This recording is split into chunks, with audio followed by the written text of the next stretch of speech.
Hello students, जोहार। हम doctor Anupama Mishra, lecturer Marwari college Ranchi, विषय नागपुरी।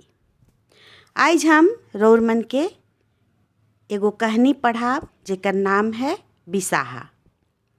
बिसाहा कहानी प्रफुल्ल कुमार राय कर लिखल है, जे कि इलेक्टिव कोर्स कर किताब रिंगचिंगिया कर गद्य भाग में संकलित है। ई कहानी के 11th का स्टूडेंट और 12th का स्टूडेंट दुइयों के पढ़े है। काले की नवा कोर्स कर मुताबिक बिसाहा कहानी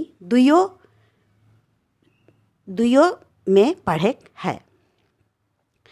तो ये जे कहानी है आज हम 11th और 12th दुइयों कर स्टूडेंट के पढ़ा थी।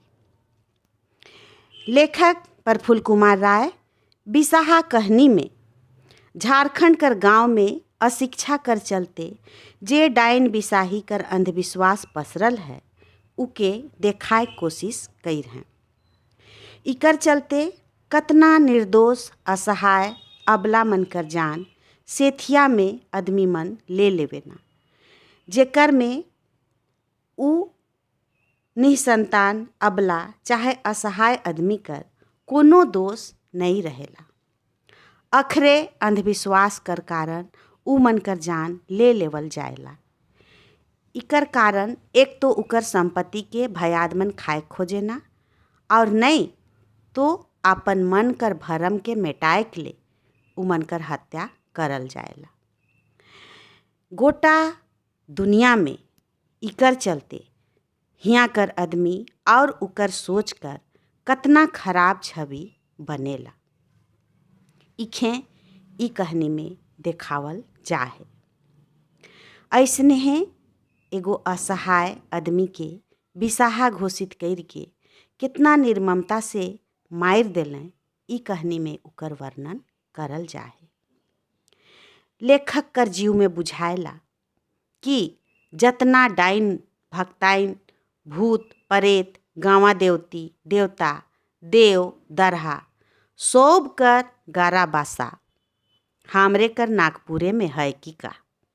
संगे संगे ई मनक नाव और महात्म कर वर्णन कर के उकर से अपन दाना पानी घर संसार चलाएक वाला ओझा मती सोखा भगत एहो मन कर अखंड और अहडंड महात्म एहे नागपुर में है।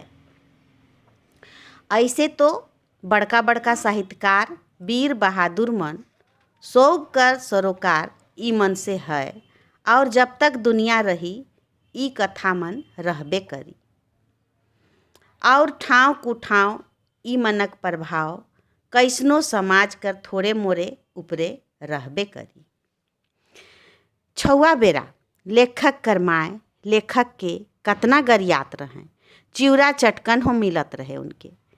काले कि कोनवे जगन डिब्बी डोरी लाल झंडी मुर्गा मुड़ी दोपहरिया में फेंकल रही सेखों डेग चली कने सरना कने भूतनाला कने मसना सगरे बोइल चली के कर नजर गोजर कैसन कौन ठाव ठेना में का है के जानत है।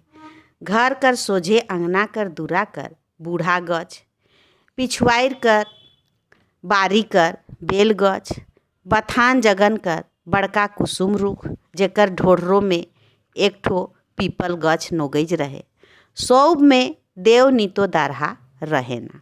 ऐसन उनकर माए कहत रहें। एहो कहत रहें कि डीह कर अखरा में तेतैर गछ ले छमछमाए के पैरी झनकाते उलट गोड़ी उतरत रहे खाली मांदर बाजेक देरी रहे। गांव कर चुंदा दादा से उ रितियाए जाए रहे।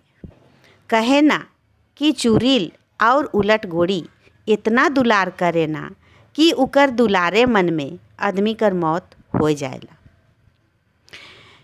चुंदा दादा के हों उसने मोरालक उलट गोड़ी और इके केव नहीं देख हैं खाली कहे ना। लेखक एगो उदाहरण में और इके बता हैं। उनकर एगो मामा नाना रहें बनमाली नाना। बनमाली नाना तनी मनी उम्र उनकर छहियात रहे, मुदा सकत और बंधाल गतर उनकर रहे। बुझात रहे कि गतर में बलुआ नहीं खोपी। वो इतना मजबूत रहे कि 20 कोस राम रेखा हींठ के चल जात रहे। लेखक का कहना है कि बनमाली नाना हीठे के लागवें तो सौंसे धरती पृथ्वी के हीठिए के सिराय घालते, एकदम रपटुआ खमखमाल चाइल में। ऊ ब्रह्मचारी रहें, अपन जिंदगी में बियाह नहीं कर रहे, इतना तक कि जनाना मन कर छाही तक अपन ऊपरे परे नहीं देते रहे। मगर नसीब नसीब कर बात है, विधि कर विधान है। सिंहपुर डहर में काशी नदी नचनी सोकरा हेठे घाघ मन टाका टुकू मन माझे बनाए दे है।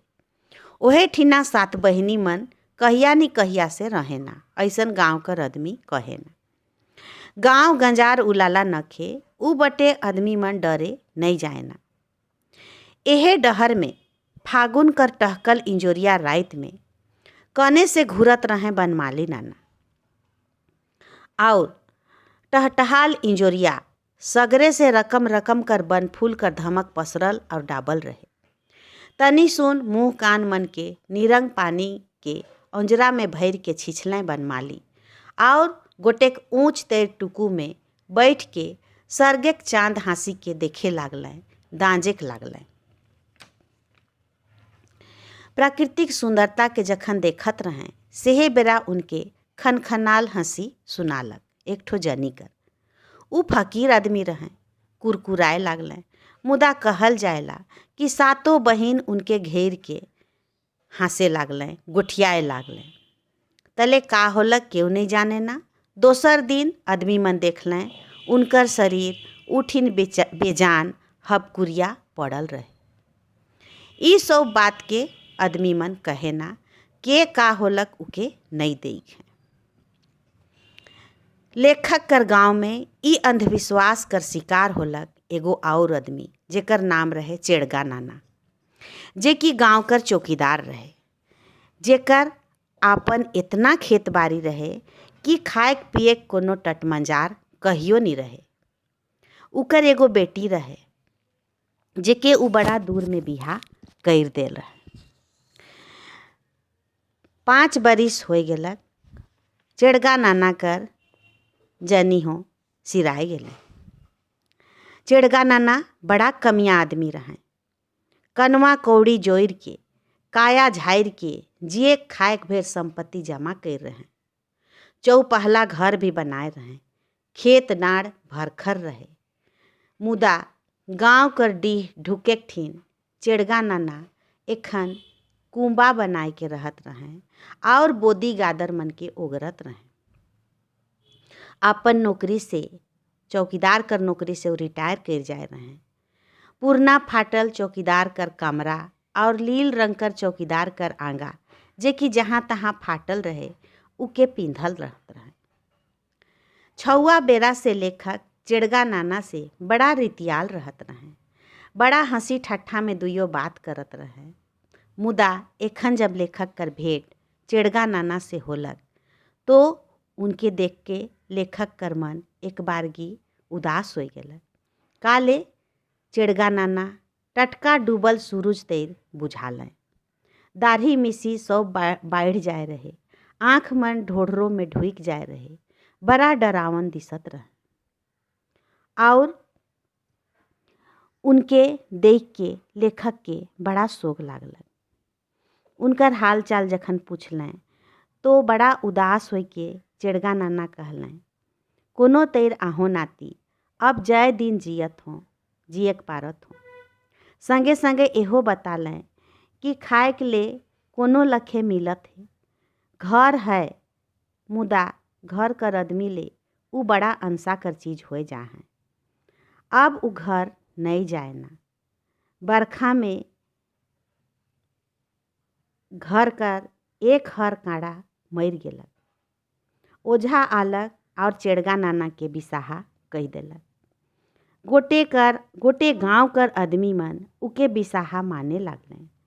उकर भतीज पुतोह तो अपन छौआ मन के बिसाहा कई के चेड़गा नाना ठीन जायक भी नहीं देवेला। से ले उनकर मन बड़ा दुखी हो गेला। गांव कर आदमी भी उनकर विषय में गुंदुर भुसुर करत रहे। से ले उ गांव कर बाहरे कुंबा बनाए के रहे ना। ई सुन के लेखक के बड़ा दुख लागल। एक दिन लेखक सुन लें कि केकर छौआ लबे जान पड़ल है और ओझामती आए रहे और डलिया मन देख के पहान कोचा में का जाने का बात मन कर लें। तले रात बेरा अचक्का लेखक के भागा दौड़ी सुनालक। बाद में देखत हैं कि कुंबा बटे भीड़ लाई है। जाय के नजिका से देख लें तो उनके काठ मारिए देलक। पता चललक कि चेड़गा नाना के बिसाहा माइन के हुमेज के एक लाठी मार दिलें और उनकर प्राण ले लेलें।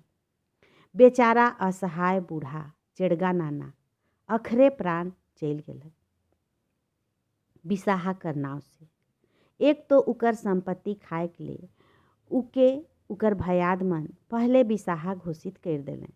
बाद में गोटा गांव कर आदमी बेगर बुझले सुनले अंधविश्वास में उ मनक साथ देलें और मौका देख के उनकर प्राण ले लेवल गेल। ई कहानी बड़ा मर्मस्पर्शी है और एखन झारखंड कर ऐसन घटना झारखंड में रोजे सुनाएला। कहानी से हमरे के यह शिक्षा मिलेला कि डाइन बिसाही भूत प्रेत ओझामती कर विरोध करे के चाहिए और गांव कर आदमी के भी ऐसन अंधविश्वासी बने से रोके के चाहिए। कतना कतना बेकसूर कर जान ऐसने ही चल जाते। ई नियर ई कहानी जे बिसाहा है ई हमरे के सोचे के लिए मजबूर करेला कि कैसे गांव से ऐसन अंधविश्वास के हमरे दूर करे पारब, जेकर से हमर गांव में सब कोई सुरक्षित और बेस से रहे पारबे। तो ई होलक कहानी बिसाहा। ई नियर आज हमरे कहानी पढ़ली बिसाहा, जे कि रौर मन कर 11th कर स्टूडेंट और 12th कर स्टूडेंट दुइयों के पढ़े है। हमके उम्मीद है रौर मन के ई कहानी समझ में आए रही। तो आज ले इतने, धन्यवाद।